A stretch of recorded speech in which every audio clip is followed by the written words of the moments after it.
New WWE titles have been spotted backstage at Raw, plus a SmackDown star is opening the door for a free agent, and some Elimination Chamber plans have been debunked. It is all in the Cultaholic wrestling news right now. In a Cultaholic exclusive, we've got some title belt news for you to share. Absolutely. New titles spotted backstage at Raw. A WWE source has exclusively told us that new titles have been spotted backstage, and we've got a bit of information on what they look like. Two different main roster variants of the tag belts. Come on.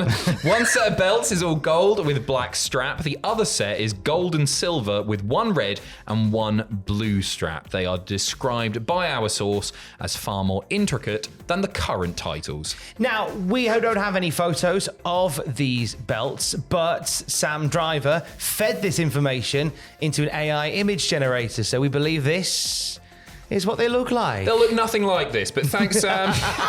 I then also asked Sam Driver to feed into the AI image generator what it would look like with giant haystacks wearing them. And I tell you what, that's a Brit Rest final boss if I ever saw Yeah, one. for sure. My God, he'd be the champ for 10 years in North Wrestling if I had my way. Andrew Bowers, book it, you coward. One source believes that both belts are being tried out. We may not necessarily see both versions of these belts. They're being tried out to see which looks best on camera. This is the interesting addition to this story as well. They had rehearsals before Raw where there was a table set up in the center of the ring. Both sets of belts at different times were put under a velvet cloth, and an assistant producer whopped the cloth off to show what they looked like as they were revealed. And they did the shots around them, and they're just trying to determine which look the nicest under the lights of Raw. They're screen testing the belts, making sure they're good for television. It's really exciting. Obviously, that's the way that Triple H has unveiled various belts as well. So that could be coming sooner rather than later. I'm buzzing about this, Tom, because the current belts are awful. I think they're the worst ones in WWE now. They are, aren't they? They are very good. We've had them for a while as well. Yeah, we have. Like, that design has lasted over 10 years. Has it been that long? Because I remember that sort of penny design. That design being held by Cesaro and Tyson Kidd. Yeah, immediately my mind for some reason goes to Kofi and Evan Bourne with those ones. Very likely. With the black straps. It's great. It's really, really great news. So hopefully we see those sooner rather than later. Stay tuned. Now, SmackDown star is in the news today, and Karrion Kross is who we're talking about. He has been possibly trying to get somebody from the free agency on the WWE side of things. So Samy Callahan recently left Impact Wrestling, as we know, and has begun life once more as a free agent. Karrion Kross, who previously wrestled for Pro Wrestling for Wrestling Revolver, which is Samy Callahan's company, has put a statement out that suggests he wants Callahan in WWE. Very much so. Shared a photo of himself with the Pro Wrestling Revolver title, again, the company that Samy owns, saying, "I held this title proudly, Samy. You always brought out the most vicious side of me, which always took me to my next level. I heard you're a free agent now. Let me return the favor and open a door for you that you once opened for me." Essentially inviting him, if he's got that power, into the WWE fold. Obviously, we've seen Samy in NXT before. He had the hacker gimmick, which I actually thought was quite good value, because a lot of the time when you see that sort of stuff, it can be a little bit tacky, feel a bit cheap, a bit weird. I actually quite liked it when Samy did it. I liked it as well. I think it's a gimmick that still has legs today. Yeah, do you for want sure. to do that again? Well, they sort of tried to do it with Retribution, didn't they? And that obviously didn't quite pay off. See, I would have thought that would have been a great place to reintroduce him, leader of Retribution, because there was a bit of that sort of stuff, wasn't there? A lot of people were speculating at the time that it was going to be him. Samy Callahan recently spoke to us exclusively at Cultaholic about why he left Impact Wrestling to begin with. He said, "It's one of those things where I broke my leg and my contract got extended. My contract was supposed to end in December of last year, but I don't think just me, I think the office itself, we all kind of forgot that time was running out. It was kind of a decision that happened rather quickly. We started talking about negotiations with my contract and we just couldn't come to terms. I have no hard feelings with Impact. I love Impact. Still my friends, still my family. Hope they do extremely well, but it was time for me to move on. We had talks and couldn't come to terms. That's the easiest way to put it, because there are no no hard feelings. Could Solomon Crow fly again? If Karrion Kross gets his way, he could. Yeah, I really hope so. Again, Karrion. It's all birds, isn't it? Yeah, birds right. of a feather.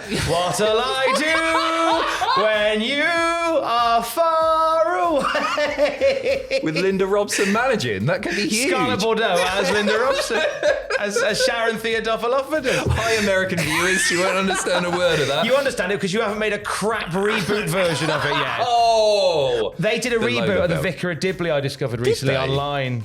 Called The Minister of Divine. It was rubbish. So I had Kirstie Alley playing the Dawn French character. Hey, some have Rest worked. in peace. People But- are into The Office, aren't they? No, there was some. They didn't Not try that and. one. Not Red Dwarf, not The In-Betweeners, countless others. Anyway, that's really exciting. What, birds of a feather? I agree. Samy Callahan, I think, is such a great talker. I think he's really, really talented, and he just never got the chance. He never got the chance to show what he can do in WWE. So I'd love them to bring him in. And you know what? This could also reinvigorate Karrion Kross, who, let's face it, has been gash.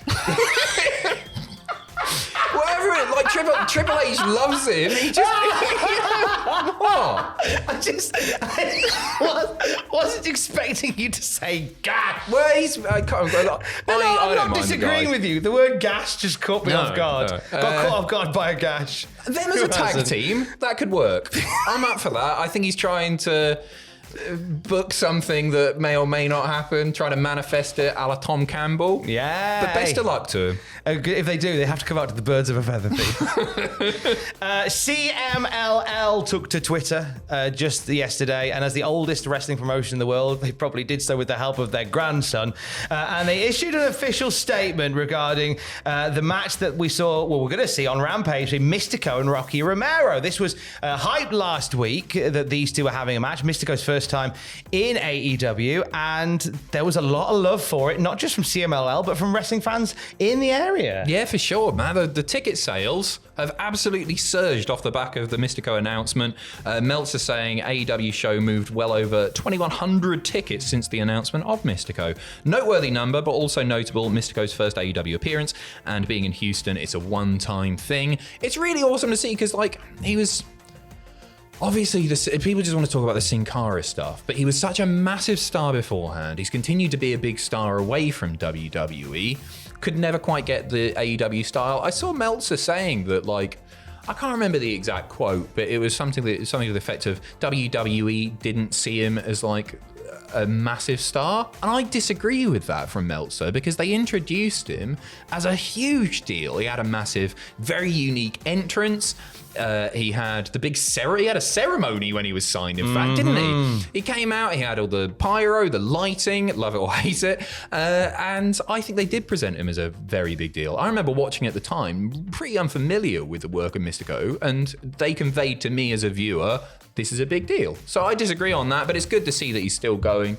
And I haven't watched much of his recent stuff, if truth be told, but now he's working the style to which he is accustomed. He's doing a lot better and not falling over. Yeah, that in itself might have been what happened there. Yeah, maybe. CMLL, as we say, thanking AEW and Tony Khan for how wrestlers and the rector Salvador Luteroff III was treated on Wednesday night at Dynamite. A lot of love from CMLL as AEW beginning this potentially tricky partnership working with both AAA and CMLL. Obviously, for years, promotions have worked with either one or the other. Tony Khan very much trying to bring some peace in the Valley, working with multiple promotions like that. This is a great start.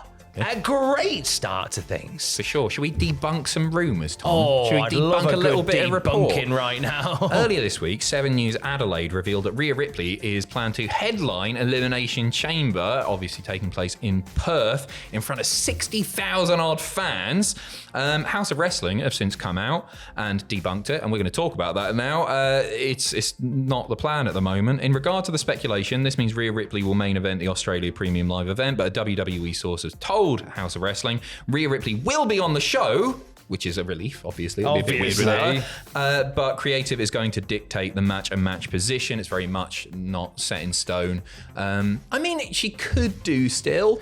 I think it's very likely you could put creative in such a place that the headline match does feature Rhea Ripley, but obviously they want to keep their options open. They don't want to commit to going Rhea Ripley will be in the main event because you just don't know what will fit where and when.